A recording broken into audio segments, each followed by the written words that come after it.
노르웨이 속담에 감사하는 마음에는 사탄이 씨를 뿌릴 수 없다라는 속담이 있습니다.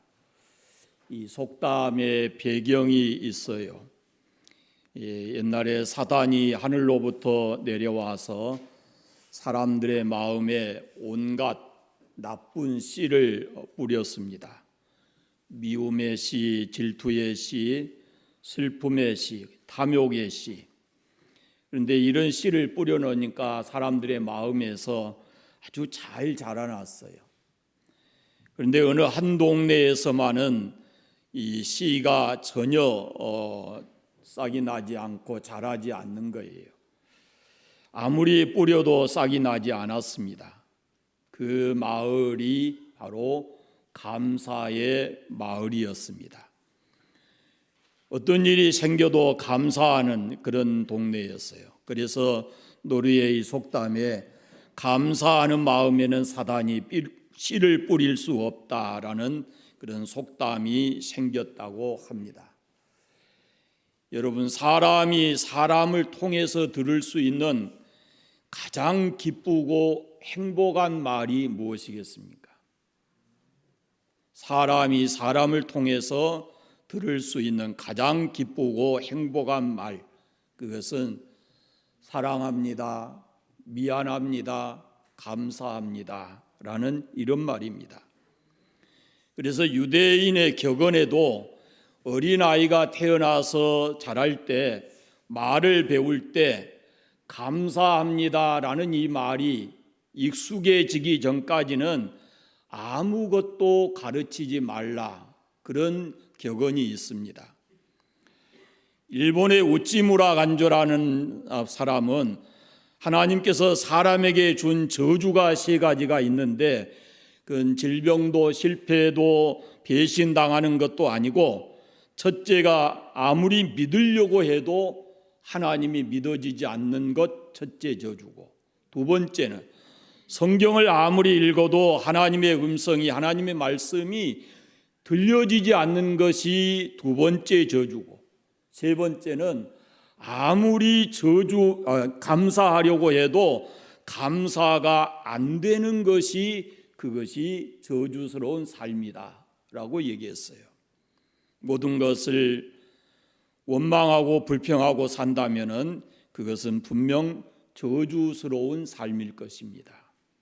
예수 믿는 사람은 이런 일도 감사하고 저런 일도 감사하고 이 사람 때문에도 감사하고 저 사람 때문에도 감사하는, 다 고맙고 감사한 마음을 가지고 살아가야 하는 것이, 그것이 그리스도인의 삶이 될 것입니다. 여러분, 신앙의 척도가 무엇이라고 생각하세요?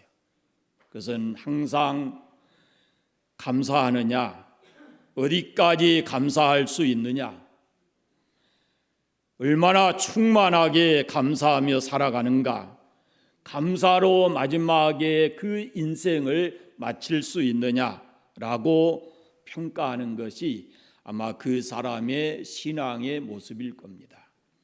그러니까 신앙의 힘은 감사에 있습니다. 감사주의를 앞두고 한 사람을 줄곧 생각하면서 떠올린 사람이 있어요. 아마 여러분도 익히 방송을 통해서 수도 없이 들었을 테니까요. 보고, 닉 부이치치라고 하는 호주의 청년입니다. 기억나시죠? 1982년 12월 4일 날 태어났는데, 태어날 때부터 두 손과 두 발이 없는 몸통만 가지고 태어난 거예요. 두 발이 없다 그랬는데 아주 짧게 한쪽이 있고 거기에 두 발가락만 있어요. 그렇게 태어난 청년입니다. 그런데 지금은 그런 몸이지만은 이제 41세가 됐어요. 그래서 결혼도 하고 자녀들도 낳고 그렇게 살아요. 자녀들도 보니까 참 이쁘게 생겼어요. 그 두 아이, 남자 아이가 있고 밑에는 아마 쌍둥이로 딸을 낳은 것 같더군요. 그 사진을 보니까. 그런데 그런 몸으로 세상에 태어났다 그러면은 그게 저주스러운 삶이 아닐까요? 그런 몸으로 어떻게 세상을 살아가겠습니까? 그런데도 그는 지금 아주 행복한 모습으로 살아가고 있습니다.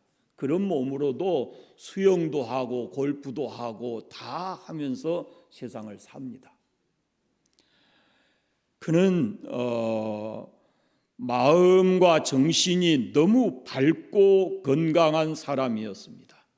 그리고 그가 많은 책을 썼는데 그 책이 두 가지로 딱 요약할 수 있어요. 하나는 소망을 갖게 하는 책이고 또 하나는 감사하게 하는 책이에요. 많은 책이 있어요. 그의 책 중에. 그 삶이 온통 감사로 가득 차 있습니다.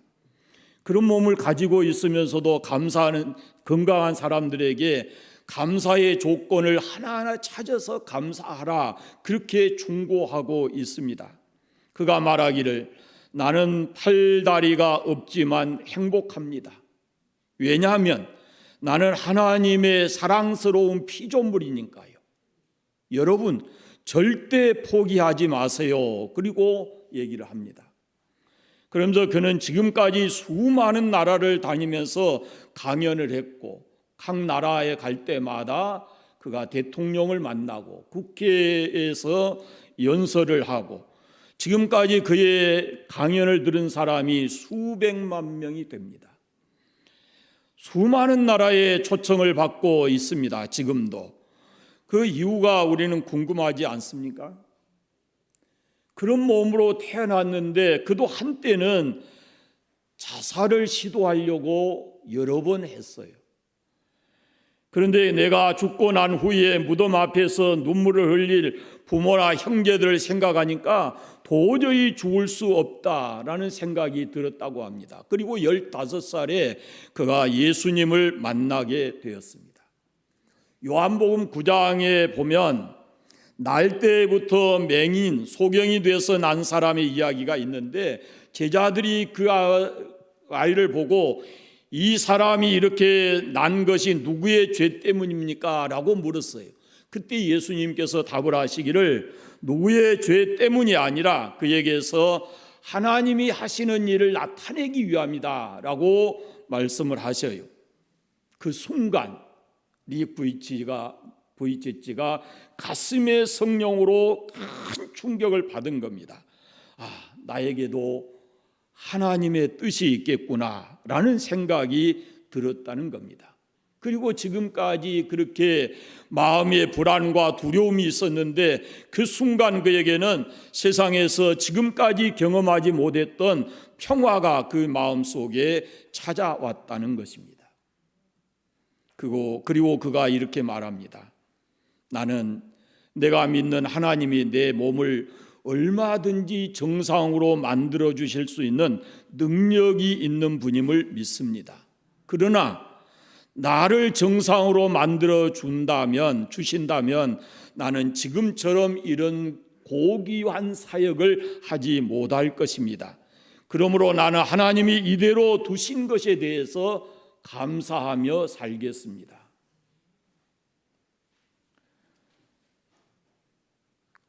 그러면서 현대인들에게 말하기를 행복은 하나님과의 관계 속에서 자신의 가치를 아는 데서부터 시작이 된다라고 얘기를 했어요.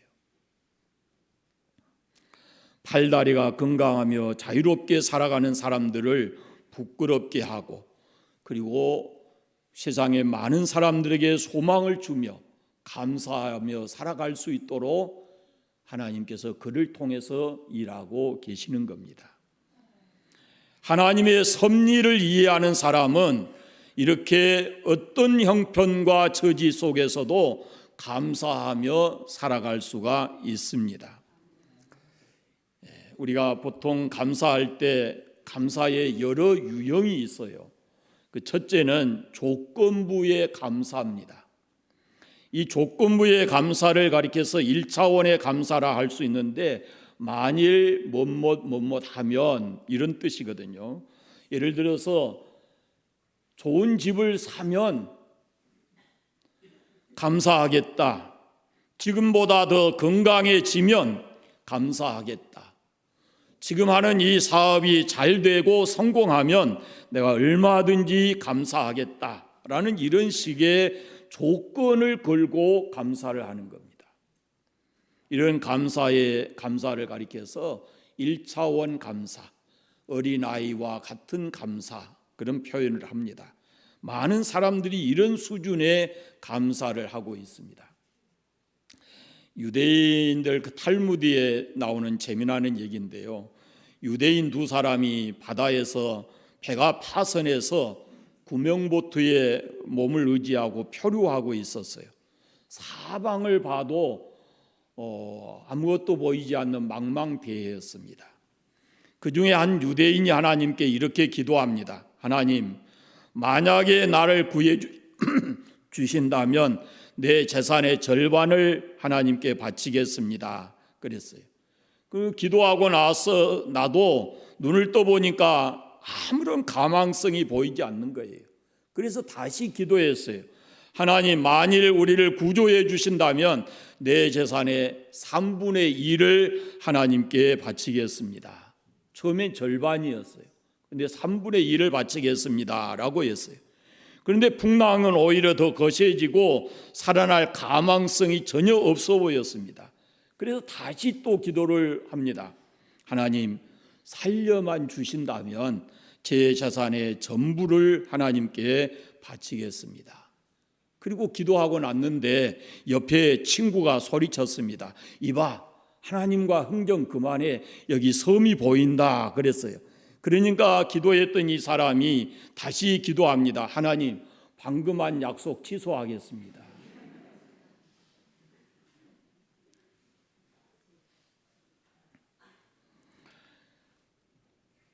급할 때 별기도 다 하지요. 급하면.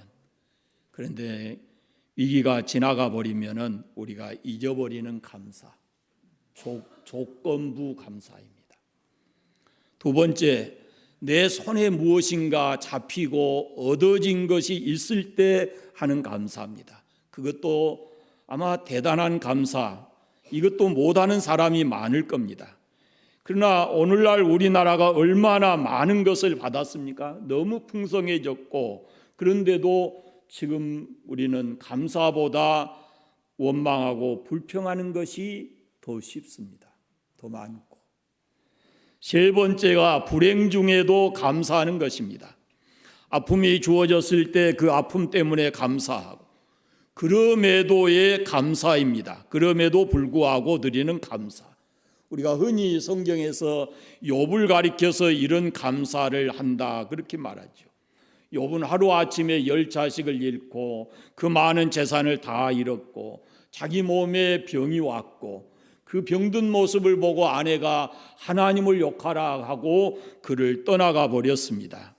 그때 욥이 고백한 말이 이렇습니다. 우리가 하나님께 복을 받았은즉 화도 받지 아니하겠느냐라면서 그 입술로 하나님께 죄를 짓지 않았다라고 성경은 기록합니다. 조금 전에 말씀드린 닉부이치치의 감사도 아마 이 3차원 감사이죠. 불행한 몸을 가지고 태어났지만 그럼에도 감사한 것입니다. 오늘 본문의 말씀에 보면은 감사의 뿌리에 대해서 말씀을 하고 있습니다. 15절에 보면 그리스도의 평강이 너희 마음을 주장하게 하라 라고 하고 16절의 말씀을 보면 그리스도의 말씀이 너희 속에 풍성히 거하여 라고 말씀합니다. 감사의 두 뿌리가 있는데 뿌리가 두 가지인데 그것이 바로 그리스도의 평강과 그리스도의 말씀이다 라고 하는 겁니다. 이것을 가지고 말에나 일에나 다 주 예수의 이름으로 하나님 아버지께 감사하라 이렇게 말씀합니다. 이 감사의 네 가지를 지금 얘기하는데 말로 감사하라, 모든 일에 감사하라, 세 번째 그리스도의 이름으로 감사하라. 네 번째, 하나님 아버지께 감사하라. 그렇게 말씀을 해요. 우리 말 속에 늘 감사가 있어야 합니다. 두 번째, 일을 하면서도 감사하고 일을 마치고 나서도 감사하고 이 우리의 모든 일 속에서 하나님께 감사하는 신앙이 있어야 된다라는 겁니다. 그리고 예수의 이름으로 감사하라. 예수 그리스도의 이름으로 감사하는 것, 그것이 신앙의 삶입니다.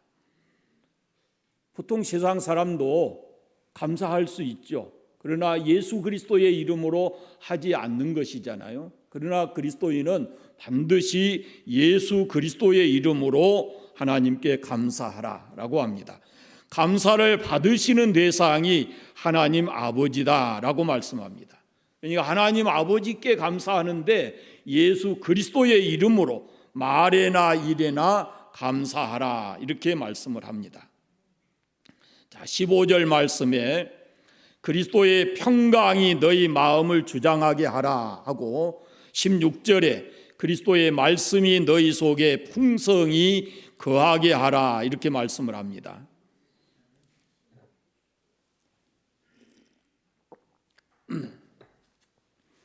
이 평강, 샬롬은 이 하나님과의 관계, 샬롬의 근본적 의미는 하나님과의 관계, 하나님과의 화목된 관계 속에서 나오는 것이거든요.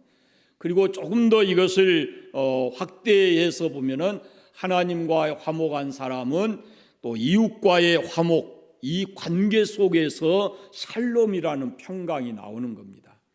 뿌리는 하나님께 있어요. 하나님 아버지께로부터 이 평강이 와요. 그러나 이 평강을 누린 사람은 또 다른 사람과의 관계 속에서도 이 화목의 관계를 이루기 때문에 그래서 평강, 샬롬을 누리게 되는 겁니다. 이 그리스도의 평강이라고 할 때 바로 이 하나님이 주시는 이런 샬롬의 근거를 두고 있어요. 그렇게 하나님의 평강을 누리고 사람과의 관계가 좋아지게 되면 그러면은 감사하면서 살아가게 된다라는 그런 말씀입니다. 그리스도인의 감사는 뭐뭐해서 그렇기 때문에 하는 일반적 감사가 아니고 좋은 일이 있기 때문에 감사하는 것이 아닙니다. 샬롬의 감사는 그런 것이 아니에요. 샬롬은 그럼에도 불구하고 하는 감사가 샬롬으로부터 오는 감사예요. 그러니까 그리스도인의 평강, 샬롬을 경험하지 못하는 사람들은 영적인 감사를 하지를 못합니다. 그래서 저만 하면 능히 감사하고 살 수 있을 것 같은데 저 정도면 감사하고 살아야 되는 것 아닌가? 저 정도면 섬기고 살만한데 그런데 여전히 들어보면은 원망하고 불평하고 죽는 소리 다 하고 왜 그런가? 그 보면은 예수 그리스도의 평강이 그 마음에 없어서 그래요. 하나님과의 관계가 제대로 돼 있지 않고 그 마음에 하나님이 주시는 평강이 없기 때문에 능히 감사할 만한데도 감사하지 않고 쉽게 원망하고 불평하며 사는 것입니다. 우리 마음속에 그리스도의 평강, 샬롬이 있는 사람은 그럼에도 불구하고 라는 감사를 할 수 있다는 거죠. 하박국 선지자의 감사가 그런 것이고 욥의 감사가 그런 것입니다. 그래서 그들이 하나님과의 관계 속에서 세상 사람들이 경험할 수 없는 참 평강을 누리고 있기 때문에 그럼에도 불구하고 환경이 좀 좋지 않고 어려움이 와도 감사하면서 살았다라는 그런 말씀입니다. 예수 그리스도의 평강, 하나님의 그리스도의 말씀, 이것이 우리의 마음을 주장해야만 우리가 진정으로 감사할 수 있다라는 겁니다. 하나님과의 이 관계가 회복되기를 바랍니다. 그래서 우리 마음속에 진정으로 이 세상이 아닌 하나님이 주시는 하나님의 나라의 평강 속에서 살아가면서 때로는 우리 앞에 어려움이 와도 그럼에도 불구하고의 감사, 그리하지 않을지라도의 그런 삶 속에서도 감사하며 살게 되기를 바랍니다. 가까운 우리 이 순서 노예라는 데가 있어요. 우리는 땅끝 노예인데 순서 노예가 있는데 한 10년 이상 분쟁에 쌓인 교회가 있습니다.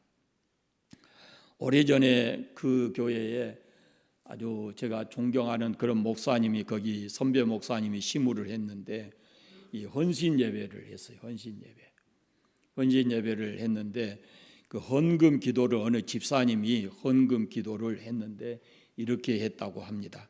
하나님 아버지, 먹고 남고 쓰고 남고 자식들 교육시키고 남은 것 중에서 푼돈이나마 하나님께 드리오니 1000배나 10,000배나 복을 내려 주십시오. 그러고 기도했대요. 하나님께서 복 주시겠소 안 주시겠소? 지난주 보셨잖아요. 시편 50편에 보면 우리가 하나님 앞에 무엇을 드린들 하나님이 그걸 가지고 만족하십니까? 세상 모든 것이 하나님의 것이에요. 우리가 뭘 가지고 그 드리는 것 가지고 하나님 앞에 하나님을 기쁘시게 하겠어요? 중요한 것은 드리는 우리들의 마음을 하나님이 기뻐하시는 겁니다. 그래서 우리 속에 하나님의 그리스도의 평강과 그리스도의 말씀이 우리 안에 우리를 다스리고 주장하게 되면 그런 마음으로부터 우리가 감사하면서 주 앞에 하나님께 드리는 것이면 그것을 하나님께서 기쁘게 받으신다라는 말씀입니다. 사도 바울의 가르침 속에 아주 근본적인 우리가 근본적으로 감사 생활을 다시 평가해야 될 부분들이 있어요. 감사 생활은 환경적인 것이 아니에요. 감사 생활은 환경에 영향이 있는 것이 아니고 감사는 우리의 신앙 고백이다라는 겁니다. 기본적으로 신앙 고백이에요. 그러니까 이건 누구와 비교할 것도 아니고 누구를 탓할 것도 아니에요. 내가 하나님께 대한 어떤 신앙을 가졌느냐, 하나님과의 관계 속에서 내가 어떤 존재인가, 내가 어떤 가치를 가지고 있는가, 거기로부터 우리가 하나님께 감사할 수 있다라는 것입니다. 내 감사만 하나님께 드리면 되는 겁니다. 진정한 마음으로. 그래서 말에나 일에나 다 예수의 이름으로 하나님께 감사하는 그런 생활을 해야 합니다. 감사의 신앙은 또 다른 면에서 우리의 신앙의 척도입니다. 그래서 우리가 이 감사가 회복돼야 우리의 신앙이 온전한 신앙이 되어진다라는 겁니다. 민주주의와 자본주의, 우리가 이 두 체제 속에서 살잖아요. 민주주의와 자본주의가 추구하는 것이 뭐겠어요? 두 가지입니다. 요즘에 우리 정치권에서 늘 얘기되는데요. 민주주의의 기본은 자유예요. 자유. 또 하나 자본주의의 기본이 뭐냐면은 번영이에요. 그런데 자유롭게 사는 것, 이것이 민주주의의 추구이고, 민주주의라는 것은 자유고 자본주의라는 것은 번영, 그걸 가지고 개인이 어떻게 하든지 좀 더 잘 살려고 하는 것, 그것이 자본주의거든요. 우리는 이 자유롭게 살아가고 민주주의를 가졌기 때문에 자유롭게 살아야 되고, 그 다음에 자본주의 체제 안에 있기 때문에 좀 더 잘 살아야 되는 거예요. 자유와 번영, 이것이 우리의 정치와 경제 체제입니다. 그런데 이 최근에 문제가 되는 것이 이 자유에 대한 억압을 하려고 하는 것, 그것이 지금 문제가 되고 있는 거거든요. 그런데 자유롭고 이렇게 번영을 우리가 이루었잖아요. 예전과 달리 훨씬 더 지금 자유롭게 됐고 번영이 됐어요. 그럼에도 불구하고 우리가 회복되지 않는 것이 하나가 있는데, 그것이 뭐냐면 감사를 잃어버린 거예요. 감사를. 사람들이 상대적으로 다른 사람과 비교하면서 감사하기보다 원망하고 불평하는 것이 많아졌어요. 그러나 그리스도인은 이런 세상적 가치에 묶여서 살면 안 됩니다. 범사의 크고 작은 모든 일을 통해서 우리가 하나님께 감사해야 합니다. 그래서 17절에 보시면 또 무엇을 하든지 말이나 일에나 다 주 예수의 이름으로 하라 그러잖아요. 무슨 일을 하든지. 감사의 신앙은 우리의 삶 전체에 대한 신앙 고백이어야 된다라는 겁니다. 민주주의 체제 안에 있지 않는 그리스도인들도 있어요. 그런 사람들도 감사하거든요. 지극히 가난을 벗어나지 못하고 그 속에서 곤고하게 살아가는 사람도 있어요. 그러나 그들도 또한 감사해야 하는, 그게 하나님의 뜻이에요. 무슨 일을 하든지 어떤 체제 속에 있든지 어떤 경제적 것을 누리고 살든지 그런 뜻이에요. 그런데 왜 우리가 감사하지 못할까요? 생각해 보셨습니까? 왜 우리가 하나님이 기뻐하시는 그런 근본적 감사를 못하고 살아갈까요? 저는 두 가지라고 생각을 해요. 그 첫째는 이기주의적인 감정 때문에 그래요. 자기 중심이 되면은 절대로 감사하기가 쉽지 않아요. 또 하나가 뭐냐면 그 이기주의라는 것은 자기 중심이고 그것에서부터 나오는 것이 뭐냐면은 비교하는 거예요. 그 다음에 또 하나가 뭐냐면은 탐욕입니다. 만족을 모르는 데 있어요. 이런 사람은 결코 감사할 수가 없습니다. 미국의 존 F 케네디가 대통령 됐잖아요.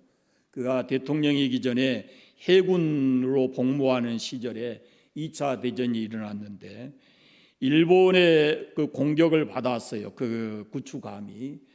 그래서 함께 있었던 많은 사람들 14명이 그 죽고 전사를 했고 가장 친한 맥마흔이라고 하는 친구가 있었는데 함께 그 구축함의 승선에 있었는데 그가 부상을 입었어요.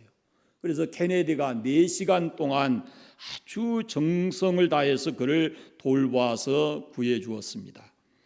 이제 제대를 하고 나서 맥마흔이라는 친구는 우체국에 이렇게 취직이 되었어요. 그리고 후에 이 존 F 케네디는 대통령이 되었습니다. 케네디가 대통령이 됐다라는 소식을 듣고 이 맥마흔이 축하 전보를 보냈습니다.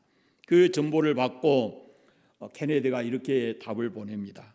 친구, 내가 이제 자네를 도울 만한 위치에 있으니까 필요한 것이 있으면 내게 무엇이든지 말을 하게 이랬어요. 그러니까 맥마흔이 다시 답장을 보내는데 이렇게 말합니다. 내 목숨을 구해준 것만 그 은혜만으로도 나는 백골낭망이네. 너무너무 감사하네. 더 이상 내가 자네에게 무엇을 요구하겠는가? 라는 답을 했다고 합니다. 이 맥마흔의 답에 아주 우리 기독교인들이 가져야 될 중요한 답이 있어요. 한번 생각해 보세요. 내가 사경을 헤맬 때 나를 구해준 친구 그 은혜만으로도 자네 그 은혜만으로도 나는 충분하네. 나는 만족하네. 내가 더 무엇을 구하겠는가라고 답을 했다고 하잖아요. 사실 우리가 따져보면 하나님께로부터 우리가 구원받은 것 그것만 생각해도 평생을 두고 감사하고 그 은혜 안에서 살아야 되거든요. 우리가 하나님 앞에 어떤 불평하고 불평할 원망할 그런 권리도 자격도 없는 거예요. 자격도 안 되는데 우리는 원망하고 불평하면서 살잖아요. 우리가 하나님께 원망할 권리가 있습니까? 주여 이만해도 나는 감사합니다. 나를 구원해 주신 하나님의 그 은혜를 생각하면 너무너무 감사합니다. 내가 지금 육체적으로 좀 고난이 있고 경제적으로 좀 어려움이 있어도 하나님이 나를 구원해 주신 그 은혜를 생각하면 너무 감사합니다 라고 답을 해야 되는 것이 우리의 신앙의 모습이 아닐까요? 그러나 우리가 살아온 1년을 생각해 보면 우리에게 주신 하나님의 은혜는 그를 훨씬 넘어서 하나님이 주시는 은혜는 우리에게 조금도 부족함이 없었다라는 있다라는 것입니다. 지난 한 주간 저에게 참 많은 일들이 있었습니다.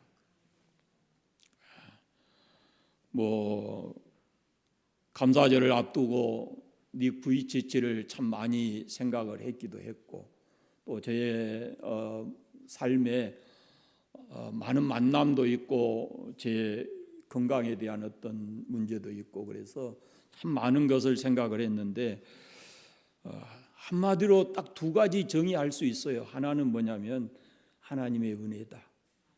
이게 답이에요, 저에게는. 또 하나는 그저 감사합니다. 이것이에요. 이 두 가지가 제가 지금까지 살아오면서 얻을 수 있는, 하나님 앞에 고백할 수 있는 그런 신앙이에요.